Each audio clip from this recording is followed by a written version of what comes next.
Everybody shut up! And action! Is the Demon Slayer Infinity Castle movie any good? It was mid. So Demon Slayer is a popular franchise. It's a story about a boy named Tanjiro who learns of the existence of demons in his world. Humans and demons. Demons, they feast on humans to get more powerful, and because they need them for sustenance. They feast on humans. And in Tanjiro's case, his family was slaughtered by demons, and his sister, his younger sister, was transformed into a demon. Now he's going on this entire journey of becoming a Demon Slayer to kill all the demons, to avenge his family, as well as to try and find a way to protect the rest of the world from having to face the same things he's had to and other people have had to, and to, of course, try to turn his sister back into a human, try to save his sister. That is the story of Demon Slayer, and the first 4 seasons and movie, Mugen Train. It goes in the order of Season 1, Mugen Train, Demon Slayer Mugen Train the movie, Demon Slayer Season 2, Season 3, and Season 4, and now the Infinity Castle movie, which is the first of 3 movies, which is going to be the finality of this entire franchise. So yeah, that is essentially what Demon Slayer's story's essence is, and it is absolutely fantastic. It is a beautiful story that really hooks you in, and it has some of the most gorgeous animation you'll see in anime and animation in general. It has some of the most iconic soundtracks, the most iconic openings and closings. It is absolutely gorgeous in every shape and name of the word. It is an absolutely gorgeous franchise that I think everyone should watch. But now we're going to talk about this specific movie, Infinity Castle. I thought it was made. A lot of people are praising it, but here, let me talk about the movie now, and we will be getting into spoilers because I'm here to talk about the movie, and my thoughts on it. That's all I'm doing here. I'm talking about my thoughts on the movie. So, this is your spoiler warning. 3, 2, 1, here we go! Alright, so, Demon Slayer, Infinity Castle, the movie. It, honestly, is a nice movie. It goes into the backstories of a lot of characters. It keeps in tune with the rest of the franchise, going into Tanjiro's past so he can learn more about himself and his technique and his sun-breathing style. Oh, it goes into the backstories of plenty more Hashira. It goes into the backstories of the demons they're fighting. The thing with Demon Slayer is it goes into the backstory of everyone so you can see their motivation, their perspectives of how they view everything in their world going into every fight. That's how this entire anime has been developing. You see this fight, and then it lengthens itself by going into the backstory of all the key characters, all the key Hashiras, all the upper 12 demons they're fighting. Like, that's just how the story is, and in all honesty, that is a beautiful aspect of it. I enjoy seeing the backstories of the Hashira, their motivations, what's happened to them that makes them strive down this path. You love seeing their stories as this entire animation progresses. And you kind of, while it does seem counterintuitive in seeing the backstories to pity the demons as well and see their motivations and stuff to be the demons they are, it just gives you a sense of reflection on the real world, while at the same time makes you sympathize with them and pity them in a way, and makes you look at them in Tanjiro's eyes, where he doesn't necessarily see a lot of them as villains, but poor souls who were turned into demons. They've done bad things and he can't forgive them, but he does still pity them and wants them to die with respect. Except for the ones that are actually truly evil. But, yeah. That is something I definitely do enjoy. I definitely loved watching Akaza's backstory here. I liked watching a little bit of the second upper ranks backstory. And in the past seasons, I loved watching the backstories of all the Hashira and the demons we saw there. The pity you feel for them just kind of makes you empathize with people who don't necessarily want to do bad things because they want to do bad things, but they've been put in that situation where they feel justified to do those bad things because of how the world has treated them. And at some point, you really do find yourself cheering for them because of how the world has treated them. Which doesn't make you feel good, but like in the sense of the story, you just feel like, hell yeah. And then, of course, when Tanjiro goes against them, you're like, thank you, Tanjiro, for putting an end to them. But that is just how this movie makes you feel. Yeah. But the biggest aspect of about this entire franchise that I absolutely hate is the fights. Like, I mean, yes, the fights are absolutely well choreographed and exciting to watch. And it does that elemental thing where it's like, oh, I go in the past, I learned some memories, some of my long lost memories awaken, and now I remember and learn stuff from my father, and now I can fight and be stronger. That's what he does here, to learn about this transparent world so he can conquer fighting Akaza. But that is all cool and all, and it makes sense in the fight. But the big issue with the fight is that they are so damn long. In this movie, there are 3 fights. There's Shinobu versus the second upper rank.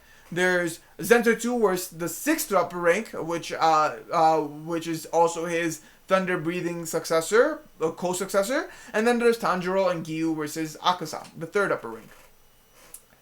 The first two fights, Shinobu and the second upper rank and Zenjutsu versus his co-successor, those were short fights. Absolutely beautiful to watch. You get to explore all four of those characters' backstories and see everything there, and it really does move you to tears. The entire mystery from the end of the fourth season about what happened to Zenjutsu, why he's no longer a crybaby and suddenly serious, seeing that change in Zenjutsu gets you so excited because he's no longer a crybaby, he's dead serious about what he's trying to do, and we've always known him to be a badass, especially in his sleeping state, and now he's serious. He's basically sleeping state, but fully awake.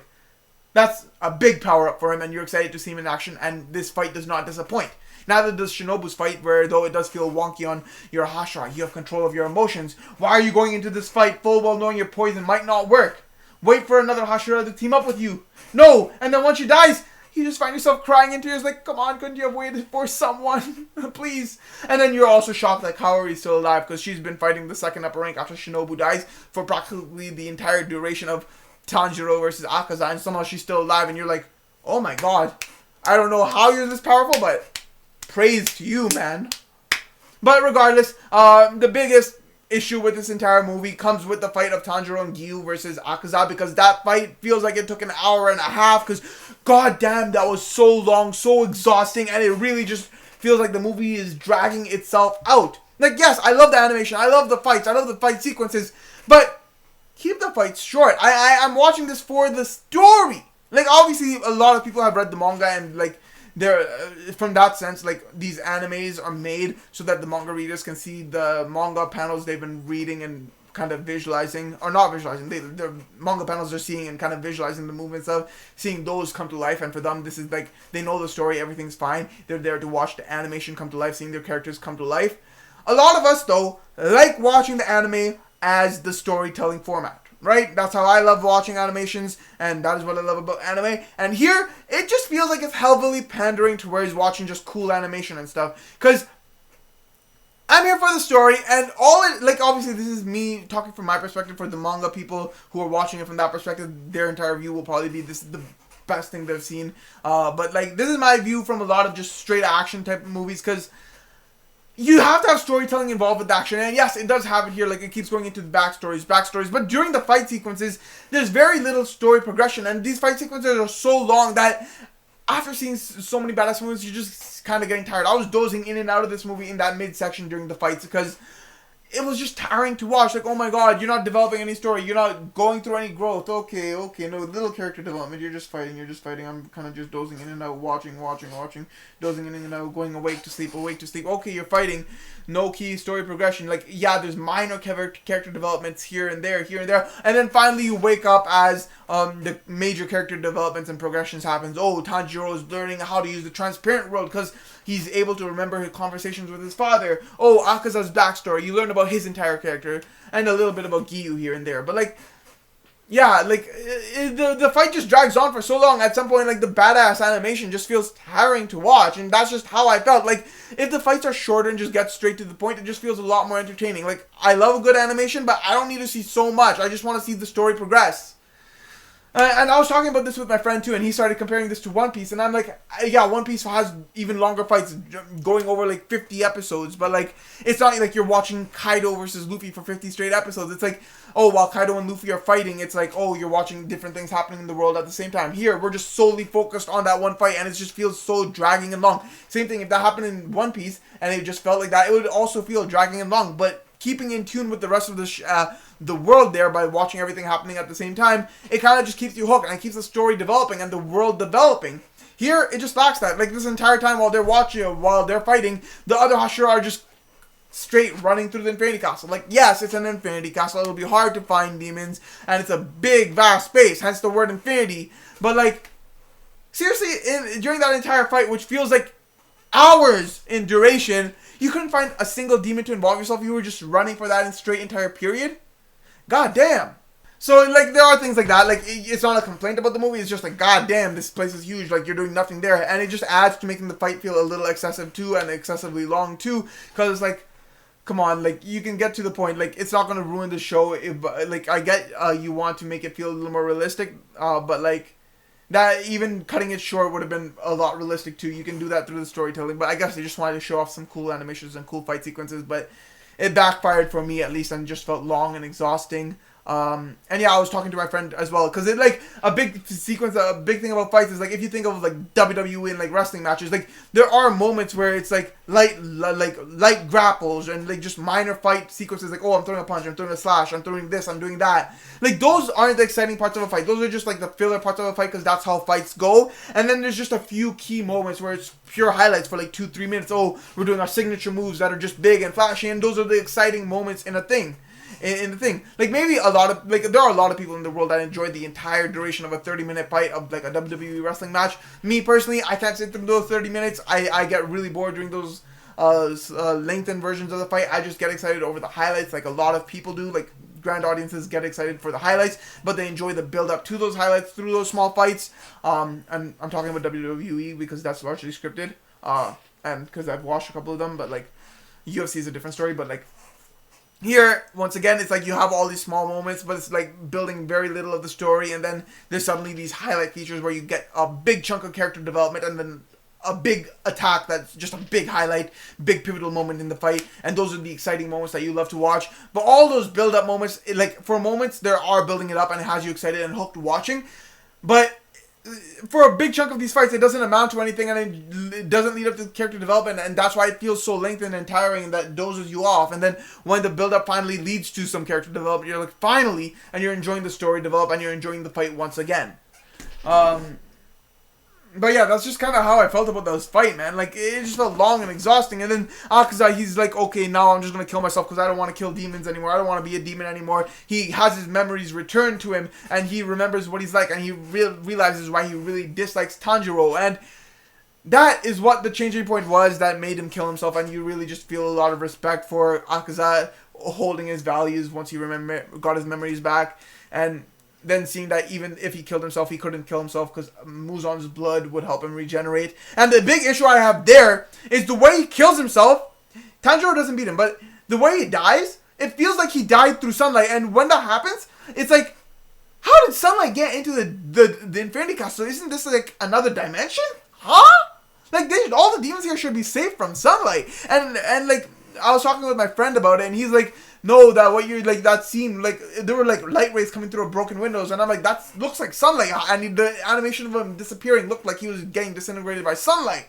And then he had to fully explain to me that, oh yeah, you know that scene where his wife appears and kind of changes, makes him reject the scene where his wife appears and makes him want to no longer go on the killing spree. That's where he finally rejected Muzan's blood. So the curse of Muzan wouldn't make him regenerate anymore. He wouldn't have the demon blood. He rejects the demon blood because he never accepted it himself. And like, I don't know, that just feels very weakly depicted in the storytelling format, because it just really looks there like it's sunlight that's killing him, and that just tripped me over so bad. And I was leaving the movie with like, what the hell happened there? That makes no sense. And then until I got that explanation talking with my friend, I was so lost there. And even then, that just still feels a little lackluster, but it's something that makes a lot of sense, so I'll just go with that for now. But yeah, like overall, this movie, it just felt long and exhausting, just solely because that one fight felt so goddamn long as a filler fight thing. And then when the developments from the fight actually started taking place, it was exciting, but for the majority of the fight, it was just so goddamn exhausting to watch, man. Like, geez, you don't need a 1.5 hour fight for us to develop the story. God damn. Whew. Yeah, that is my essential thought on Demon Slayer. The biggest issue with this entire show is solely the length of the damn fights. I feel like it would have been better to watch as like a 5-episode fight, because you can take breaks in between, but like even then, just watching it in this length is really, really goddamn tiring. And yeah, it's just an exhausting fight to watch. That is all I really have to say about that. As a whole, though, the story is really nice, and I'd love to see it develop. Hopefully, it just gets more straight to the point in the upcoming movies. That'll definitely be more enjoyable to watch there, because I'm really entertained by the story, and I'm really hooked to the story and the characters involved, and I want to see how things come to a conclusion. So yeah, that's my thoughts on Demon Slayer Infinity Castle. I do enjoy the story, but the length of the fights is really killing the story for me. And yeah, I'm looking forward to the next 2 movies. Hopefully they streamline the fights a little more, but hopefully we get a lot more of the story too in the storytelling. You know, like in the fight aspect of the storytelling. But yeah, I'm looking forward to the next 2 movies. This entire movie has a beautiful soundtrack and beautiful animation. I just hope that in the future movies they reduce the length of the fights. That's Demon Slayer, the Infinity Castle movie. Peace.